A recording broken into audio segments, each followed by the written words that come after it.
오늘 우리에게 주신 하나님의 말씀은 로마서 5장 1절에서 11절입니다.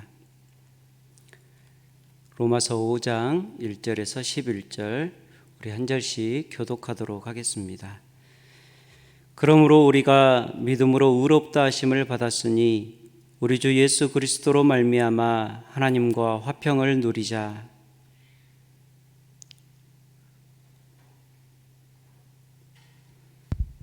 또한 그로 말미암아 우리가 믿음으로 서 있는 이 은혜에 들어감을 얻었으며 하나님의 영광을 바라고 즐거워하느니라. 다만 이뿐 아니라 우리가 환난 중에도 즐거워하나니 이는 환난은 인내를, 인내는 연단을, 연단은 소망을 이루는 줄 알미로다. 소망이 우리를 부끄럽게 하지 아니함은 우리에게 주신 성령으로 말미암아 하나님의 사랑이 우리 마음에 부은 바 됨이니. 우리가 아직 죄인 되었을 때에 우리가 아직 연약할 때의 기약대로 그리스도께서 경건하지 않은 자를 위하여 죽으셨도다. 의인을 위하여 죽는 자가 쉽지 않고 선인을 위하여 용감히 죽는 자가 혹 있거니와.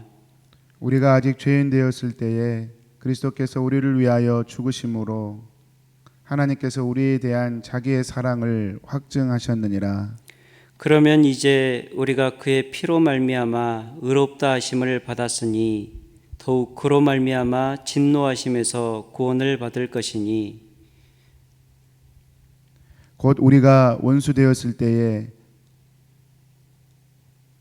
그의 아들의 죽으심으로 말미암아 하나님과 화목하게 되었은즉 화목하게 된 자로서는 더욱 그의 살아나심으로 말미암아 구원을 받을 것이니라. 그뿐 아니라 이제 우리로 화목하게 하신 우리 주 예수 그리스도로 말미암아 하나님 안에서 또한 즐거워하느니라. 아멘.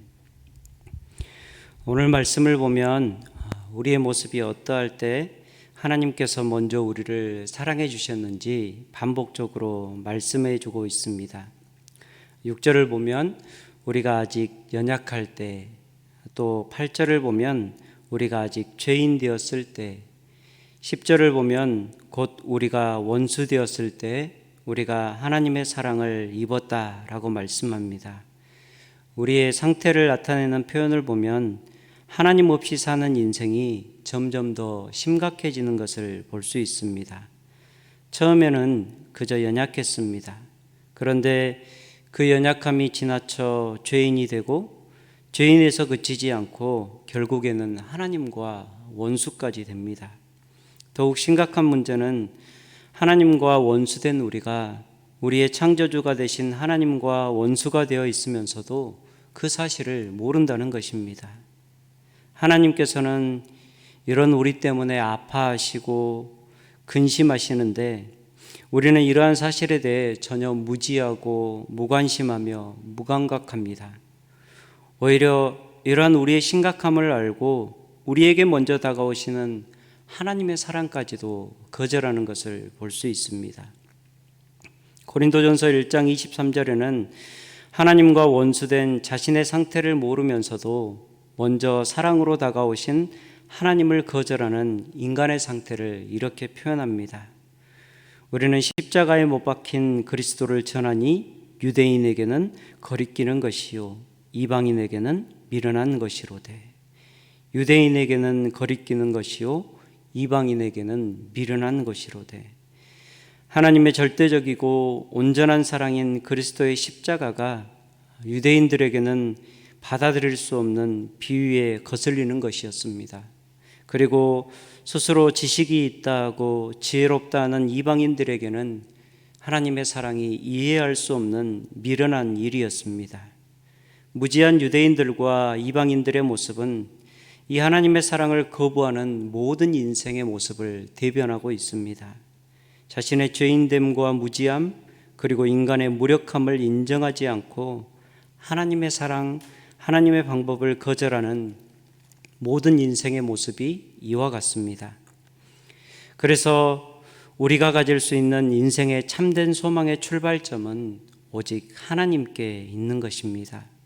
하나님께서 우리를 너무 사랑하셔서 내가 하나님과 원수된 그 상태를 불편해하시고 그것을 견딜 수 없어 하신다는 그 사실이 우리의 유일한 소망이 되는 것입니다. 요한복음 3장 16절에는 우리가 너무 잘 알고 또 사랑하고 암송하는 말씀이 나옵니다. 하나님이 세상을 이처럼 사랑하사 독생자를 주셨으니 이는 그를 믿는 자마다 멸망하지 않고 영생을 얻게 하려 하심이라.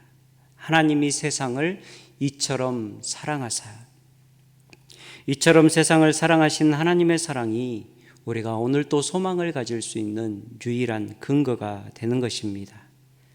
오늘도 우리를 향한 하나님의 이 사랑의 마음을 하나님과 함께 공유하고 공감할 수 있는 우리가 되기를 축복합니다. 그럴 때 비로소 우리는 오늘 말씀 로마서 5장 1절에 나오는 그리스도로 말미암아 하나님과 누리는 화평을 경험할 수 있게 되는 것입니다. 진정한 평화는 내 앞에 문제가 해결될 때 누리는 것이 아닙니다. 문제가 해결됨으로 누려지는 평화는 아주 잠깐뿐입니다. 우리의 인생에 그 문제가 지나가면 또 다른 문제가 다가올 것이고 아마 우리가 하나님 나라에 들어갈 때까지 문제는 우리의 삶에서 끊어지지 않을 것입니다.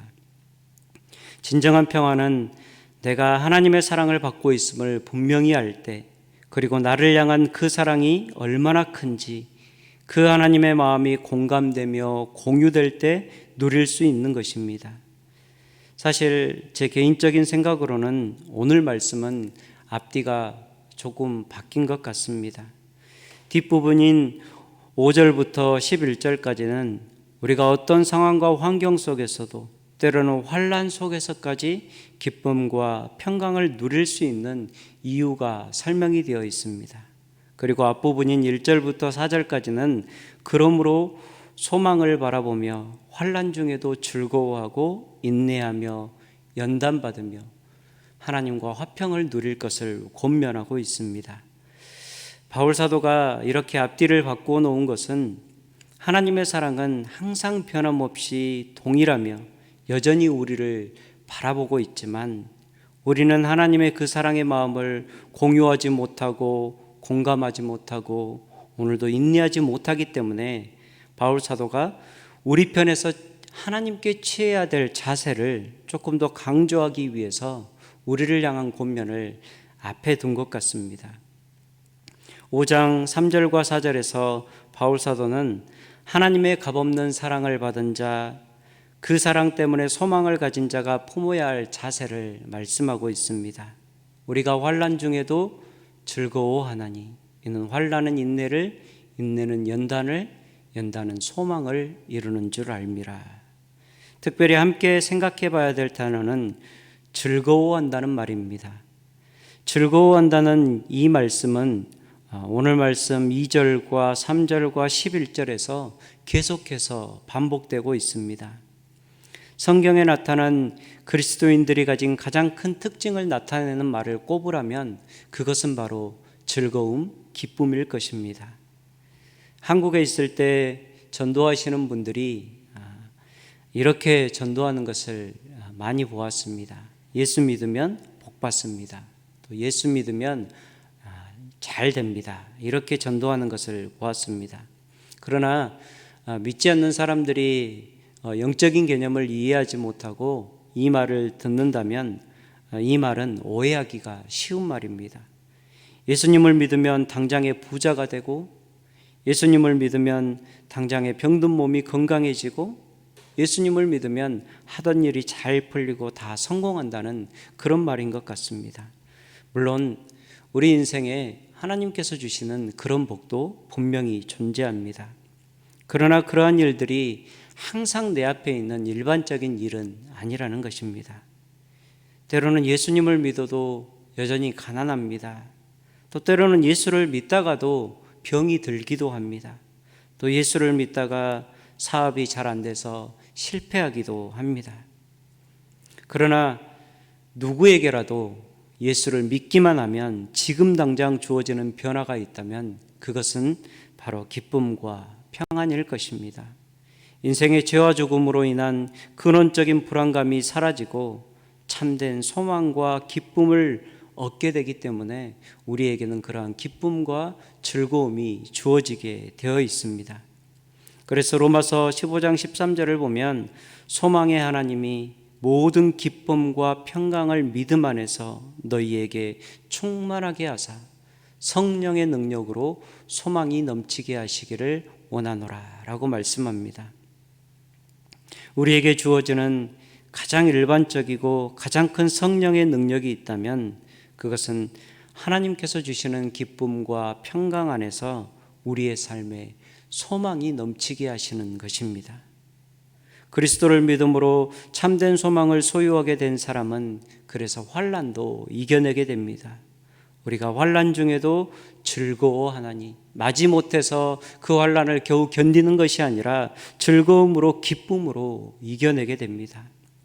루터는 그의 로마서 주석에서 그리스도인들에게 주어지는 환난에 대해서 이렇게 말합니다.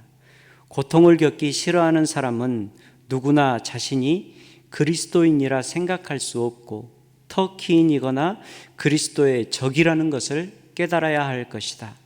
고난에도 단계가 있다. 가장 낮은 단계는 시험에서 구출되는 것이다. 시험에서 벗어나기를 기다리며 고난을 참는다.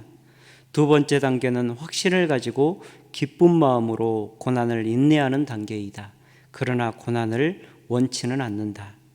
가장 높은 단계는 고난을 보물처럼 생각하고 열망하며 탐색하며 찾아 구하는 것이다. 이것이 환난 중에도 즐거워한다는 말씀의 뜻이다 라고 말합니다. 우리가 환난 중에도 즐거워하나니라는 이 말씀을 헬라어 원어의 뜻으로 보면 환난 중에 즐거워한다가 아니라 환난을 즐거워한다라고 해석해야 더 정확한 뜻이 될 것입니다. 그래서 로마서 5장 3절을 표준 세번역 성경으로 보면 원어의 뜻에 훨씬 가깝게 해석이 된 것을 볼 수 있습니다. 그뿐 아니라 우리는 환난을 자랑합니다. 그리스도를 믿는 내 삶에 만약에 환난이 온다면 그것처럼 기뻐할 일은 없다라는 것입니다. 우리는 그리스도를 믿음으로 내 삶에 다가오는 환난을 자랑해야 합니다. 환난과 그로 인해 내 삶에 있어야 될 인내와 연단은 사실 내가 하나님 앞에 섰을 때 하나님께 드릴 수 있는 유일한 열매요 면류관인 것입니다. 환난과 인내가 없기를 바라는 신앙은 내가 하나님 앞에 서는 날 하나님께 아무것도 드릴 것 없이 벌거벗은 채로 부끄럽게 구원을 얻기를 구하는 신앙입니다. 오늘도 우리는 환난 속에 감추어진 영광의 보물을 볼 수 있는 영적인 눈이 있기를 축복합니다. 고린도후서 4장 17절과 18절을 보면 바울 사도는 우리가 잠시 받는 환난에 경한 것이 지극히 크고 영원한 영광에 중한 것을 우리에게 이루게 함이니 우리가 주목하여 보는 것은 보이는 것이 아니요 보이지 않는 것이니 보이는 것은 잠깐이요 보이지 않는 것은 영원함이라 라고 말씀합니다. 우리의 삶에 환난이 있는 것은 속된 말로 정말 남는 장사입니다. 환난은 잠시 받는 것이고 지극히 가벼운 것입니다. 그러나 그 환난으로 인해 우리가 누릴 영광은 영원한 것이며 크고 무게가 있다라고 말씀합니다. 보이는 것들에 있는 환난은 잠깐이고 보이지 않는 것들에 있을 영광은 영원한 것입니다. 여러분, 우리가 마트에 가서 할인 제품 하나만 제대로 사도 우리는 기분이 매우 좋아합니다. 그러나 신앙생활은 세상에서 남기는 것과는 비교할 수 없는 장사입니다. 사랑하는 성도 여러분, 오늘도 나는 흔들리지만 하나님은 여전히 나를 가장 사랑하십니다. 이 사실이 우리의 삶의 가장 큰 소망이 됩니다.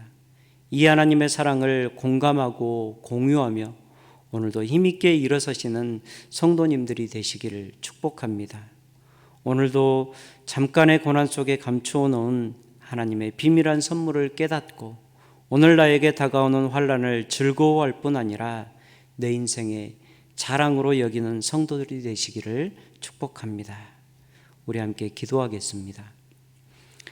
아버지 하나님, 감사합니다. 연약할 때, 죄인 되었을 때, 심지어 하나님께 원수같이 행할 때에도 여전히 사랑하셔서 먼저 손 내밀어 주시고 우리를 의롭게 하시고 하나님의 자녀로 회복하시고 오늘도 동행하여 주심을 감사합니다. 하나님의 그 사랑의 마음을 공유하고 공감하는 삶이 되게 하여 주옵소서. 오늘도 그 사랑으로 우리에게 다가오는 환난을 넉넉히 이길 뿐만 아니라 즐거워하며 자랑하게 하여 주옵소서. 감사하며 예수님의 이름으로 기도합니다. 아멘.